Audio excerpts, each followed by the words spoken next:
سلام خوتي المغاربه، هيا نتعرف على الاكل الجزائري العريق. الطبق الاول طاجين القادي وجماعته. الطبق الثاني فراقش شنقريحه. الطبق الثالث مكفن في حجر ماه، اكله تقليديه عصريه. اما الوصفه الرابعه فهي حلويات سبع الغول. والطبق الخامس الشهير الأكلة الجزائرية الشهيرة مامو فكر شمو.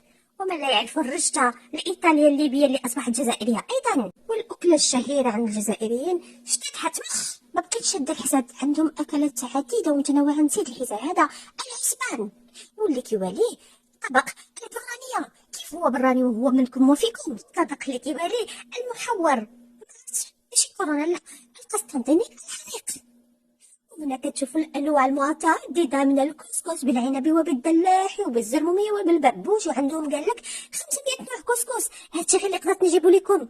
وهاد الكسكس دائما الحمص كثير ومتعدد في الاطباق الجزائريه. الله يبارك. هذا السفلي اللي صوبته امهم كتسمى بحلوه عين الدجال.